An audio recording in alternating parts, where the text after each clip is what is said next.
Well, thank you for joining me for another iTWire video. I have another international executive with me. His name is Drew Banks. He is the head of international at Prezi. Drew, welcome to the program. Thank you. Thank you for having me, Alex. So please tell us a little bit about Prezi and also a little bit about yourself. Sure. Prezi is a presentation software that lets you move beyond boring presentations or boring slideshows and create cinematic, visually engaging presentations.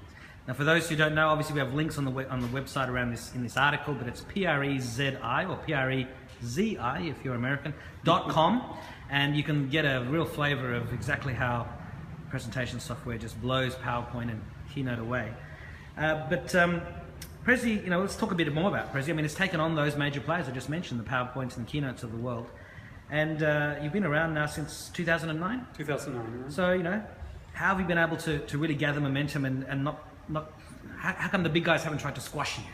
Well, I don't know if they paid attention to us in the beginning. And Prezi is so different than other presentation software. Most of the competitors that you mentioned use a slide-based format, which means the result is a linear sequence of cue cards, basically. So the presenter can read off of their cue cards and to the audience. And what we found is that actually creates a disengagement with the audience that's trying to read at the same time as the listener. Yeah, death by PowerPoint, they call it. Death by PowerPoint. Yeah. Death by PowerPoint. It's famous. But so when Adam, the original founder of Prezi, created Prezi, he didn't go and actually look at what other presentation software was doing. What he did was he had a need. He's a visual designer and architect, was speaking on stage, and he didn't say, what do presentation software does? What do they not do well? What he said was, I need something to show the big picture of my architectural plans, and then zoom into the detail. He had been playing around with zoomable user interfaces and created Prezi. And it's so different, and I think that's why the other guys haven't really paid attention, because when you're in a slide-based paradigm, and that's the way you think of presentations, you don't, you see this other player doing this thing that's a virtual whiteboard and virtual storytelling. You don't pay attention until maybe they're 55 million users like we are now. I wonder why no one seems to have tried copying you yet. Maybe they just don't have the vision. I think that there is, I know you can't speak for your competitors. Yeah. So, Prezi, one of the things that makes it so compelling is how it simplifies complexity of spatial relationships. So while it looks incredibly simple, sort of the mathematics underneath Prezi are deep and rich. So it's not that easy a product to copy. There are some copycats. For example, in China, I know there are a couple of companies that do exactly, that are copying what Prezi does. I believe that they will not. I don't believe that they'll be able to copy our innovation into the future. It's one thing to copy what we do today. On the surface, yeah. Yeah, but I don't think they can copy our innovation into the future. I always like to think of things, backwards, and I think iZerp, that's Prezi backwards. One of these companies could have just, that would have been sued anyway. A whole different purpose, for a whole different use case for iZerp. That's it. We start at the end and we come to the beginning. Now, I didn't know this, and I'm sure I read it and I just didn't register, but Prezi started in Hungary. So is that the nationality of the founder? The three founders are all Hungarian. Two of them grew up in Hungary, the other one grew up in Sweden, but he's Hungarian. And so how's it been operating out of Eastern Europe? Yeah, we operate out of both. So we have a big office in Budapest and one in San Francisco. And the founders decided very quickly, once Prezi started spreading virally in the first year after launching it, when they raised their Series A, the VCs convinced them to open up operations in San Francisco because they said, it's the hub. It's the hub, but they said, you're growing so fast, you really can take on the big guys. And so we opened up, later that year, we opened up an office in San Francisco. And sort of a question without notice, how have the apps been going, the Prezi apps on Android and iOS? I know Australia was a test case. Yeah. So one of the things, we don't think of them as separate apps, we think of it as a complete user experience. What we want to do is a multi-platform presentation experience. So you could start your presentation in the cloud and then finish it on your desktop and then show it on your iPad. So I don't think of them as standalone apps. They're doing great in terms of that user experience.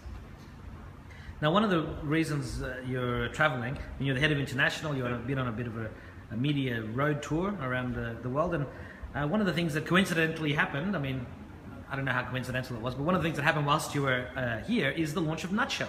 It was coincidental, actually. So, well, I guess you would have planned this tour a long time before, exactly. So, tell us what Nutshell is. I mean, I did write an article, and I'll link to that in this article for this story. But tell us about it and how Nutshell came about, because that's a fascinating story. Yeah. So Nutshell is an app that lets you piece three pictures together and make a video, and you can annotate that video. And you can have little cool animations. And little cool animations. The video that you have demonstrates it so well. And the way it came about is Adam was exploring. What we noticed in Prezi was people were using Prezi not only to capture their ideas in the workplace or in the university, but also to capture life's moments.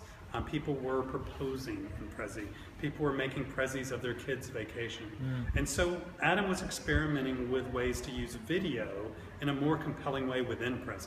And he came up with Nutshell. And when he showed it to the company, the board said, that looks like a standalone app. It could be a standalone app. So we launched it as a standalone app. And it really, I think, shows how Prezi thinks about visual communications beyond just the presentation space. Critically important space for us, always will be, but visual communications to bridge communication gaps, to capture not only ideas, but life's little moments. If you ask me, it's kind of the thing that a company like Instagram with its Vine was trying to do, or Twitter with Vine and Instagram with its videos, where you have these short little videos. And we've had the animated GIFs for years and years, but this sort of takes that to a whole new level, to a different level. I think that's what they probably wanted Vine to be. They might not say that, but I sort of think that's probably where they were reaching, but they never quite reached far enough. And you seem to have gotten there. And well, I hope so. And I really do think it's because of the way that Adam thinks about the world, and that it's not. He didn't just try to solve it with a simple solution. What he wanted to do is really get the underlying complexity and simplify that complexity. And you know, if you've used Nutshell, it's really easy to use. But you scratch the surface of it, you're going to see mathematical algorithms underneath. Same with Prezi. And can you tell us a tiny bit more about the whole mathematical thing, where you've got these algorithms that are, doing all this incredible stuff in the background? Algorithms power Google; they power everything. Yeah, I wish I could talk as eloquently on this as our founders can. But when you're looking at movement, if you look at Prezi, the way you move between one object and another, if you've seen a Prezi, you recognize that movement. Yeah, it's very fluid and smooth. It's smooth, but it's also very Prezi. If you've seen one and you see that movement on, whether it's on a billboard, on television, if you see a Prezi shown, you recognize it a Prezi. And all of that movement is based on the distance between the objects and how there's a fluid arc of movement based on a mathematical algorithmic underpinning. See, I can't even pronounce the word. And Nutshell's the same way. You take three pictures in sequence. The camera's following where you're going, but there's also a sort of mathematical interpolation of where you're going. And we want to make that the end Nutshell something that's really, really compelling. I think we've done that. So before I go to a couple of other things, one question I'd like to ask is about Prezi. There's a lot of detail to it, but what are some of your pro tips for using it? So I guess the first tip would be to start with your story. Really understand the beginning, middle, and end of the story that you're trying to tell audiences. An audience doesn't remember data, they remember stories. And so if you can create that story visually, they're going to listen very closely to what you're trying to say. So that's the biggest one. Create a story. If your story has a metaphor, if you can create a metaphor, and that metaphor could be a metaphor that has deep meaning, or it could be an image that you want to resonate. It's not really a metaphor, it's an image. Say a lot of salespeople use their logo, for example, and they'll create the presentation within the logo, and then you'll pull back, and the last image will be a logo. Like the company logo is the metaphor for all the brilliance that I've just told you. Yeah. That is really effective in Prezi. It's not so effective in slides, because it's the last slide as opposed to the broad overview. Yes, yes. Don't use a lot of text. Only use text when you have meaning. Only use text if you're going to use PowerPoint and want to bore people. Yeah. And the reason is the human brain doesn't, we have to read text. Yeah. The human species has been navigating spaces since we were put on this planet. And images. Spaces. So we have spatial navigation. Yeah. We've only been reading for, a few thousand years. Yeah. So that we're really attuned at at imagery and understanding visual communications, but we're not so attuned at reading. So when you put text your audience has to read and they're not listening to you. You want your audience to listen to you. Yeah, to be engaged. To be engaged. Put images behind you. Any other things whilst you're thinking about it? Don't overuse Zoom, and especially don't overuse rotation. Yeah, don't give people seasickness. Yeah, don't go deep. I mean, Zoom is there when it has meaning. When you use motion when it has meaning. So if you have a big idea and you want to go into a detail, that's a great place to use Zoom. I wouldn't go too deep. Yep. Just go just enough to show that you're going from big picture to small, and only use rotation when it truly has meaning, like here's one idea, here's the opposing idea. Yeah. That rotation's really powerful then. But if you're just spinning around and just to wake your audience up, rethink your content. That's it. Now earlier today I was at a Lenovo event and they had Ashton Kutcher there, who styles himself as... Yeah, that's right. That's right. I was almost... I thought you were going to go there. Well, he styles himself, not only... Obviously, he's a big superstar and he's on TV and married to a famous superstar as well, but he styles himself as a genuine product engineer for Lenovo. Yeah. And one of the things he was talking about was questions and how there is such a thing as a stupid question, because in the age of Google, if you are asking a question that can be easily answered by just doing a Google search, then you should be doing that and not wasting everybody's time, including your own. And then he went on to say, and this is not what I wanted to talk to you about, but he was talking about deep and meaningful questions, and he said one question that he always likes to ask, and he wishes people would ask him, and of course they're going to do that now that he's given it out, is what is the best advice that you've ever received to get you where you are today? And clearly that's probably got nothing to do with Prezi, because that's to do with your life. Yeah. First of all, I want to say something about, I agree with Ashton, and say, they're also, similar with presentations. There are stupid presentations. If all the content that you're presenting is content that you can find on the web, why are you up there presenting it? Yeah. I think that's why people check out. If you're creating a visual story, that's something that's very unique to you, and why people are more apt to pay attention. You want to be adding value, not just regurgitating existing stuff.